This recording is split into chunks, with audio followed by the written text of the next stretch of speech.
معزز ناظرین کرام، خداوند یسوع مسیح کے جلالی اور مبارک ترین نام میں آج پھر یہ خاکسار آپ کی خدمت میں حاضر ہے اور آداب بجا لاتا ہے۔ میں خداوند کریم کا دل کی گہرائیوں سے ممنون ہوں کہ ان میڈیا فیسلٹیز کے ذریعہ سے جو انہی کی طرف سے ملی ہے آپ تک پہنچا جا سکے، آپ سے بات چیت کی جا سکے اور آپ کے کیے گئے کئی ایک سوالات کے جوابات دیے جا سکیں اس پروگرام میں جس کا نام ہے میں مسیحی کیوں ہوں۔ ان دنوں میں میرے کئی مسلمان دوستوں کی طرف سے پوچھے گئے کئی ایک سوالات پر ہم غور و خوض کرتے ہیں۔ سوالات پر غور و خوض سے مراد آپ کے سوال ہیں اور ہم ان کے جوابات دے رہے ہیں کسی حد تک اس محدود سے وقت میں۔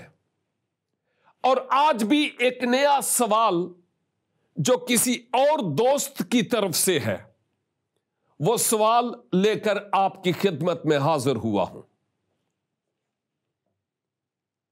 سوال یہ ہے کہ جو عیسائی لوگ ہیں ان کے پاس 4 اناجیل ہیں، پتہ نہیں کیا وجہ ہے کہ انہوں نے وہ جو 5ویں انجیل ہے یعنی انجیل برنباس اس کو شامل نہیں کیا، بلکہ یوں کہ نکال دیا۔ وہ تھی لیکن نکال دیا۔ اس کی کیا وجہ ہے؟ پھر سے سوال، کسی مسلمان دوست کا نام نہیں لوں گا، کہ معلوم نہیں کہ عیسائی لوگوں نے 4 اناجیل تو رکھی ہی ہے، 5ویں جو انجیل برنباس تھی اس کو نکال کیوں دیا، یعنی بائبل مقدس میں سے؟ اس کی کیا وجہ ہے؟ لہذا آج اس قلیل سے وقت میں اس بات کا جواب دینے کے لیے آپ کی خدمت میں حاضر ہوا ہوں۔ غور سے سنیے گا کہ میں کہہ کیا رہا ہوں۔ کیول اس کے کہ میں آگے بڑھوں یہ بتاتا چلوں کہ لفظ انجیل کے معنی خوشخبری کے ہیں، اور جو خوشخبری جس پر میں بات کر رہا ہوں وہ گناہگار انسان کے نارے جہنم سے بچنے اور فردوس بری میں کیسے پہنچا جائے اس تعلق سے گڈ نیوز یعنی خوشخبری ہے۔ اس تعلق سے کوئی اور خوشخبری نہیں، واحد خوشخبری ہے، واحد انجیل، واحد پیغام جس پر ایمان لانے کے وسیلہ سے گناہگار گندک اور آگ سے جلنے والی جھیل سے بچ کر فردوس بری یعنی آسمانی راہ پر گامزن اور رواں دوا ہوتا ہے۔ واحد خوشخبری ہے، اور مقدس پولس رسول اعظم یہ فرماتے ہیں کہ اس خوشخبری کے علاوہ اگر کوئی اور خوشخبری کوئی سناتا ہے تو وہ ملعون ہے، یعنی لعنتی ہے۔ ایک ہی خوشخبری اور ایک ہی انجیل جس کے معنی خوشخبری کے ہیں۔ جب آپ نے کہا 4 اناجیل تو ان کے پاس آلریڈی ہے، اصل میں ایک لحاظ سے تو آپ جو کچھ کہہ رہے ہیں کچھ آپ کا حق بنتا بھی ہے، لیکن اگر قریب سے دیکھا جائے تو جن کو آپ 4 اناجیل کہتے ہیں، اناجیل عربا، دراصل یہ 4 مختلف خوشخبریاں نہیں ہیں، ایک ہی خوشخبری ہے، لیکن متی، یوحنا، مارکس، ترتیب آگے پیچھے میں کر رہا ہوں لیکن خیر، متی، مرکس، لوکا اور یوحنا، یہ جو 4 اناجیل آپ کو نظر آتی ہیں، در حقیقت ایک ہی انجیل ہے، لیکن یہ 4 شخصیات اس ایک ہی انجیل، ایک ہی خوشخبری کے مختلف اینگلز سے گواہ ہیں، چشمدید گواہ بھی۔ وہ بتاتے ہیں کہ کیا کچھ مسیحا کے جیون میں ہوا، 4 مختلف اینگل سے گواہی دے رہے ہیں ایک ہی خوشخبری کی، اور وہ خوشخبری خداوند یسوع مسیح ہے۔ شاید 2 ہفتے پہلے آپ کی خدمت میں عرض کر چکا ہوں کہ مقدس پولس رسول اعظم اس خوشخبری کا اختصار یوں بیان کرتے ہیں کرنتھس کی کلیسیا کے نام لکھتے ہوئے روح القدس کی تحریک سے، کہ خوشخبری یہ ہے کہ مسیح کتاب مقدس کے مطابق ہمارے گناہوں کے لیے مر گئے، دفن ہوئے، اور تیسرے دن کتاب مقدس کے مطابق مردوں میں سے جی اٹھے۔ یہ ہے خوشخبری۔ اس خوشخبری پر ایمان لانے کی ضرورت ہے۔ آپ نے بات کی ہے ان 4 اناجیل یعنی 4 گواہان کے علاوہ ایک اور انجیل کی جو برنباس کے نام سے منسوب کی جاتی ہے۔ بات یہ ہے کہ اس انجیل کا ہماری بائبل مقدس سے کسی طرح کا کوئی تعلق نہیں ہے، اور نمبر 2، برنباس نام کا خداوند یسوع مسیح کے شاگردوں میں سے کوئی شاگرد اس نام کا نہیں تھا۔ یہ بات یاد رکھنے کی ہے۔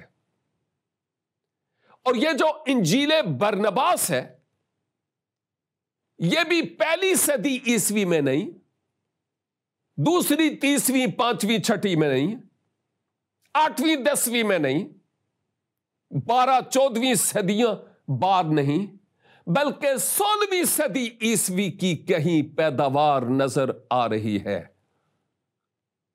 اس سے پہلے تو اس کا کوئی وجود ہی نہیں تھا۔ ہم اس سے پہلے اس انجیل برنباس کو جانتے تک نہیں۔ لیکن دوسری بات میں یہ بھی کہتا چلوں، آپ نے اس انجیل کا حوالہ دیا، اس کا مطلب یہ ہے کہ آپ کا اس انجیل پر ایمان ہے۔ لیکن یاد رکھیے، یہ جس کو آپ انجیل برنباس کہہ کے مخاطب ہوتے ہیں، ہمارے ایمان کے برخلاف تو وہ بولتی ہی ہے، لیکن خیال آپ کا بھی نہیں رکھتی۔ ایون آپ کی مقدس کتاب، جس کو آپ مقدس سمجھتے ہیں، یعنی قرآن حکیم کی بات کر رہا ہوں، اس کے ساتھ بھی اس کا تضاد ہے اور کنٹراڈکشنز پائے جاتے ہیں۔ اس بات کو غور سے سن لیجئے۔ جب کبھی اس انجیل کا حوالہ دیں، پہلی بات تو یہ ہے، پڑھے لکھے، سمجھدار، عالم ٹائپ لوگ جنہوں نے اس انجیل کو باریک بینی سے دیکھا ہے، وہ کبھی بھی اس کا حوالہ نہیں دیں گے۔ میں کئی ایسے علماء کے انٹرویوز دیکھ چکا ہوں جو مسلمان عالم ہیں، اور انہوں نے کہا ہم اس کو معتبر نہیں سمجھتے، کم از کم ہم اس انجیل کا حوالہ نہیں دیتے. اور وہ دے بھی کیوں جبکہ وہ 16ویں صدی عیسوی کی پروڈکشن ہے. اور نمبر 2، وہ آپ کی کتاب کے بھی برخلاف جاتی ہے. مثلاً چند ایک باتیں، ان چند باتوں میں یہ کہ قرآن حکیم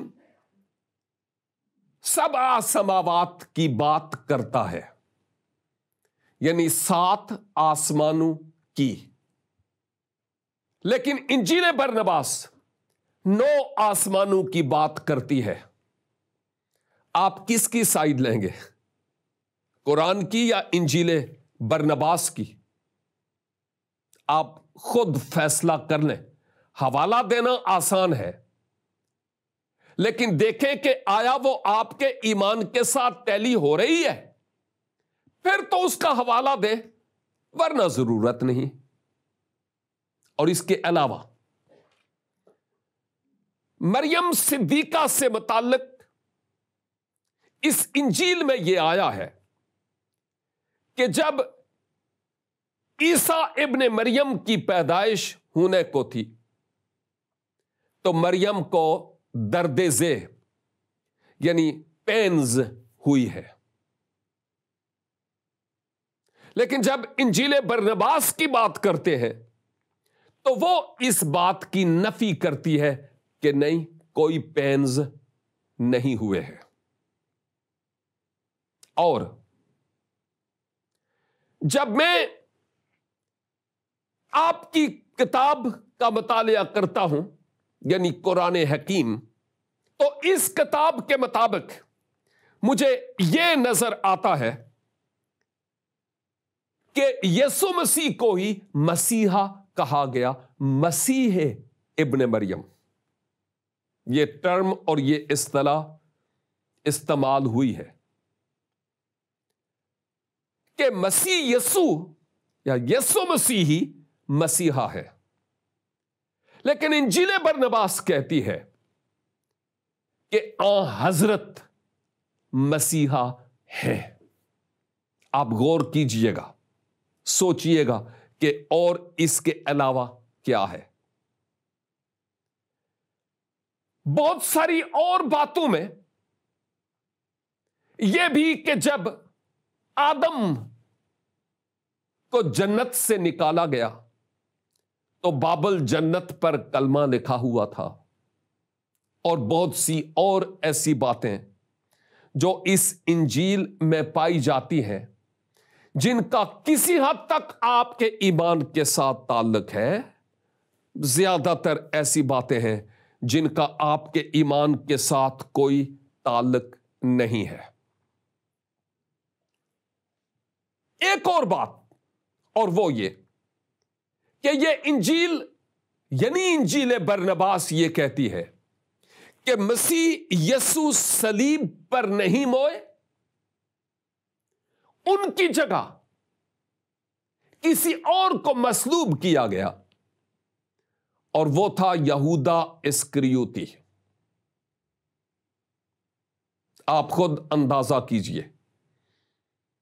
یہ وہ باتیں ہیں جو اس انجیل میں پائی جاتی ہیں، میں نے صرف چند کا ذکر کیا، جو زیادہ تر آپ کے ایمان سے بھی میل نہیں کھاتی.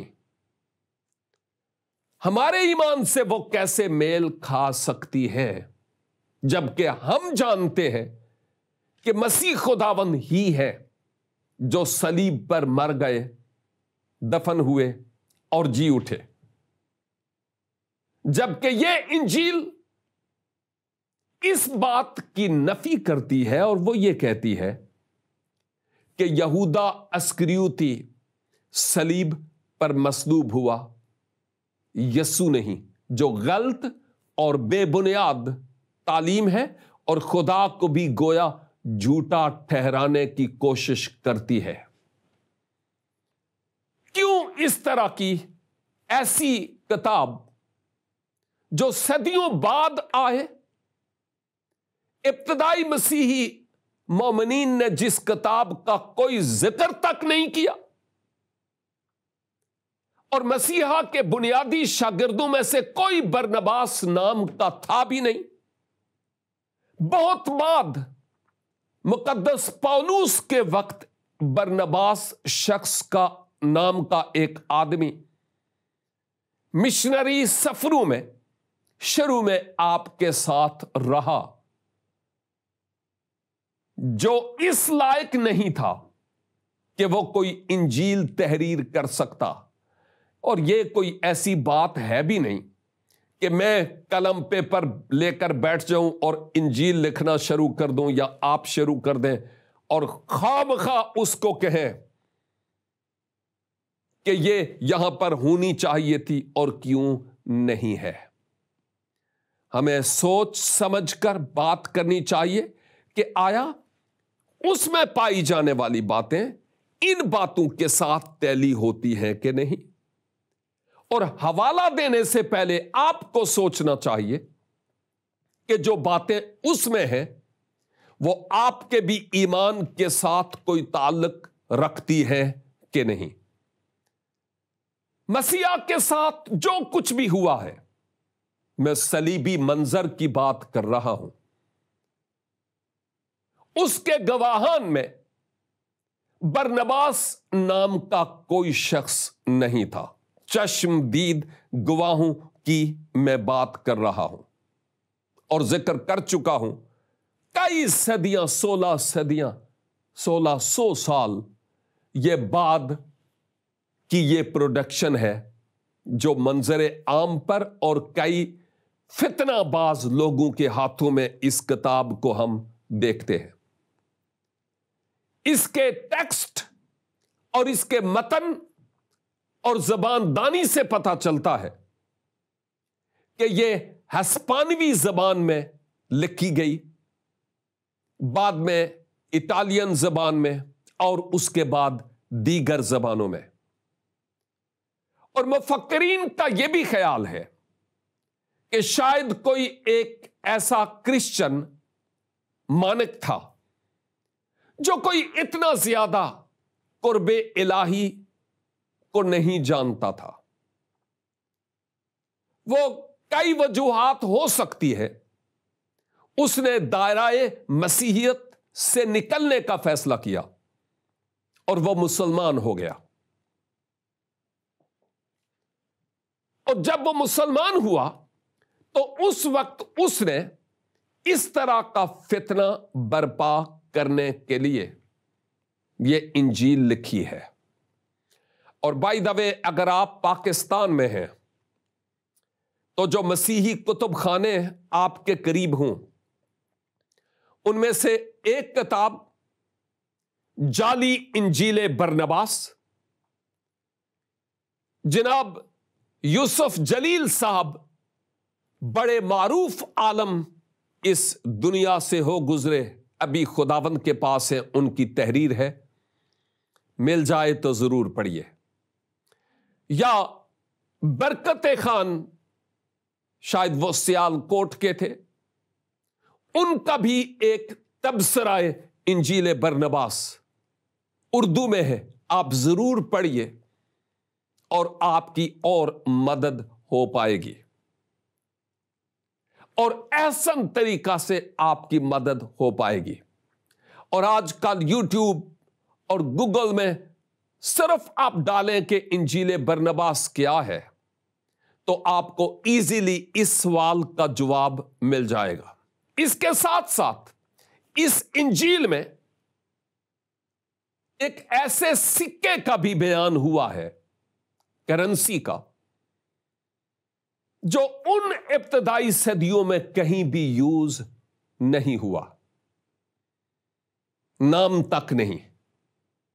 یہ جس سن میں، صدی میں یہ کتاب لکھی گئی، اسی عرصے کے دوران یہ سکہ استعمال ہوتا تھا، ابتدائی صدیوں میں مستعمل نہیں تھا۔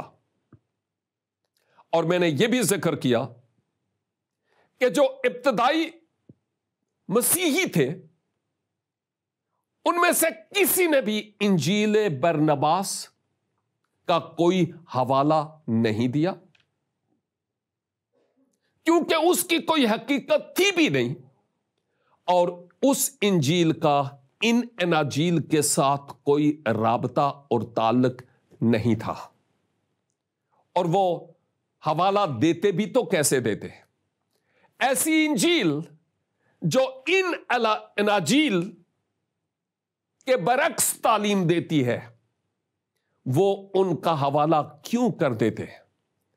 ہمارے پاس نبیوں کا یہ معتبر کلام آلریڈی موجود ہے، اور مقدسین جو چشمدید گواہ تھے، ان گواہان کے آنکھوں دیکھے مناظر کی گواہی ہمیں کلیئرلی یہاں پر ملتی ہے، جس سبب سے ہمیں اتنے سال بعد آ کر کسی برنباس شخص کے نام سے منسوب انجیل کی ضرورت نہیں، جس کا اس سے کوئی تعلق نہیں ہے۔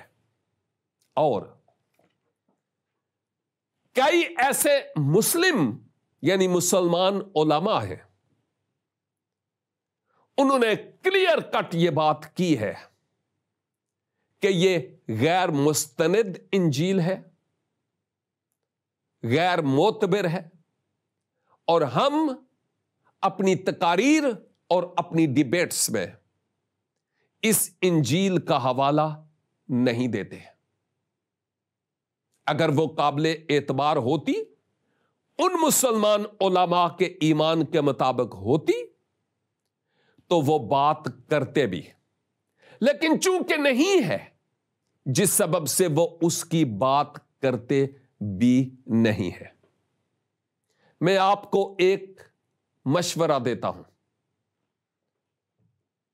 اور وہ مشورہ یہ ہے کہ ازراہ کرم، یہ ہمارے پاس جو آلریڈی اناجیل عربہ موجود ہے، ایک ہی خوشخبری جس کے 4 مختلف گواہ ہیں، اس کو آپ خود پڑھیں جو معتبر اور مستند ہے، غیر معتبر اور غیر مستند نہیں ہے۔ ان اناجیل کو پڑھیں، اور پھر اگر کوئی سوال آپ کے ذہن میں اٹھتا ہے، ہمیں لکھیں، ہم آپ کی ہر ممکن طریقہ سے سمجھنے اور سمجھانے کے لحاظ سے مدد کریں گے۔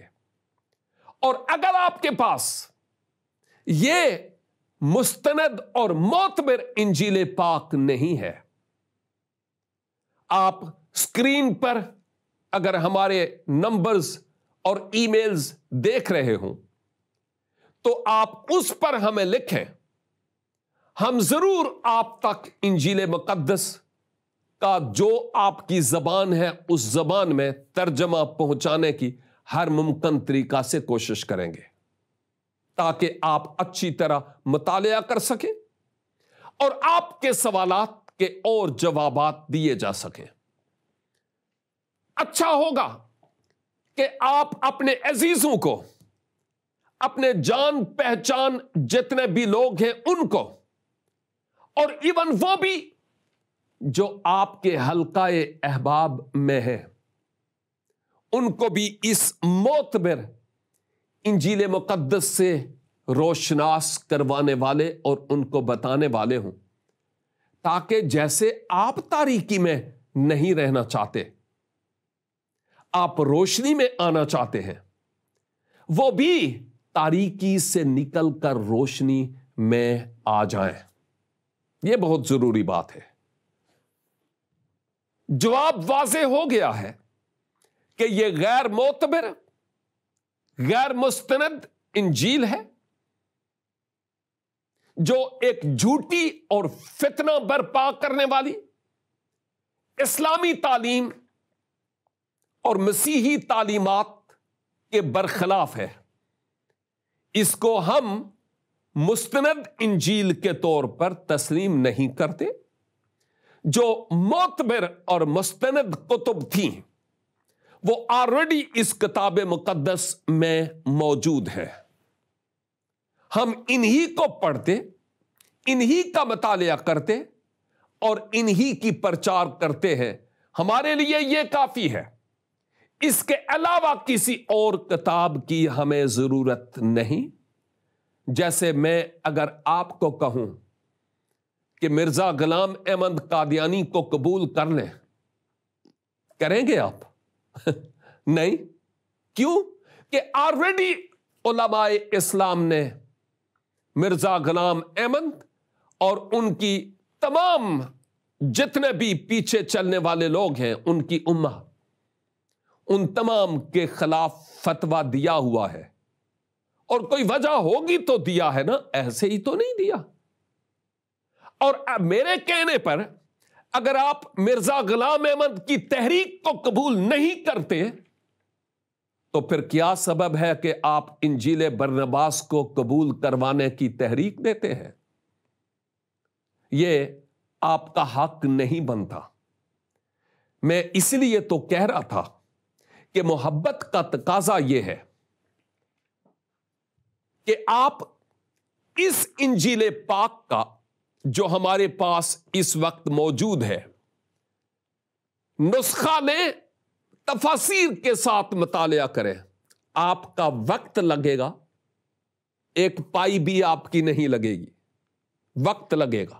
مطالعہ کریں اور اس مطالعے کے تحت اوپن مائنڈ ہو کر، کیڑے نکالنے کے لیے نہیں، اوپن مائنڈ ہو کر اس کا مطالعہ کریں. پہلی بات یہ کہ اپنے گناہگار ہونے کا، ویسے تو آپ روز اقرار کرتے ہی رہتے ہیں بندہ بڑا گناہگار ہے، لیکن سب سے پہلے علیحدگی میں اپنے کمرے میں رب کے حضور سجدے میں جھک جائیں اور اقرار کریں، اے پروردگار میں گناہگار انسان ہوں. میری رہائی میرے اعمال کے سبب سے نہیں ہو سکتی، میں گم شدہ ہوں. اور نمبر دو اپنے گناہوں کا اقرار کرنے کے بعد اپنے گناہوں سے توبہ کرنا ہے. اور توبہ سے مراد یہ نہیں ہے کہ ابھی توبہ کی تھوڑی دیر بعد پھر وہی، ابھی توبہ کی پھر وہی. نو، توبہ نہیں چنگی بار بار دی، ایک ہی دفعہ سچی حقیقی. خدا ہمارے دل کی حالت کو جانتا ہے. اقرار گناہ اور گناہوں سے توبہ. نمبر 3، اپنے گناہوں کا اقرار اور توبہ کے بعد ایمان لانا. اے خدا کریم، آپ کی محبت کے لیے شکر گزار ہوں کہ مسیح میرے گناہوں کے لیے صلیب کلوری پر مر گئے، دفن ہوئے اور جی اٹھے. اور میں اپنا دل کھولتا ہوں کہ وہ میرے دل میں آ جائیں. اس اقرار کے کرنے کے سبب سے، ایمان لانے کے وسیلہ سے، میں آپ کو اس بات کی شورٹی دینا چاہتا ہوں. مسیح خداوند نے کہا، جو مجھ پر ایمان لائے وہ ہلاک نہیں ہوتا بلکہ ہمیشہ کی زندگی پاتا ہے. آج آپ کے لیے موقع ہے کہ مسیح کی طرف رجوع لائیں اور حیات ابدی کے وارث ہو سکیں. میری دعا ہے خداوند کریم آپ کو اپنی پیروی کرنے کا فضل عنایت فرمائے اور اپنے کلام کے گہرے بھید آپ پر ظاہر کرے. اس لیے آپ دیکھتے رہیے پروگرام میں مسیحی کیوں ہوں.